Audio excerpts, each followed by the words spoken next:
আৰু 7-8টা মান ল'ৰা মানে তাৰ লগত শিখৰো আছিলে, তাৰ লগত যে হেৰি বজায় ড্ৰাম চাম বজায়, আৰু সিদ্ধাৰ্থো আছিলে, আৰু তেনেকুৱা আৰু ছিংগাপুৰৰ কোনোবা 2টামান। সিহঁতি চবেই য়টখন লৈ পেলাই সিহঁতি সাগৰত গৈছিলে। তো সাগৰত নামি পেলাই সিহঁতি চুইম টুইম কৰিবলৈ বোটত আহি পাৰলৈ আহিলে। তাৰপিছত চবেই লাইফ জেকেটে পিন্ধি আছিলে, জেকেট পিন্ধি পেলাই আকৌ জুবিনে সাঁতুৰিবলৈ গ'ল। লগৰকেইটাই দেখিলে যে তাৰ বডিটো মানে ষ্টিফ হৈ গৈছে। তেনেকৈ তাক হেৰি কৰি আনিলে। আচলতে সেই সাঁতুৰি থাকোঁতে তাৰ চিজাৰ আহি গ'ল।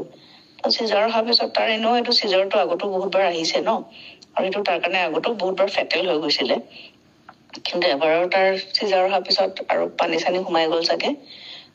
তাৰ মানে আৰু তাক পালচটো কমি আহিলে। 2 ঘণ্টামান আইচিউটো ৰাখিলে, কিন্তু আৰু তাৰ পালচটো ঘূৰি নাহিলে। আৰু সেইটোৱে একচুৱেল খবৰ। এইবিলাক স্কুবা ডাইভিং, পেৰাগ্লাইডিং কিবোৰ কৈ আছে, এইবোৰ চব মিছা কথা।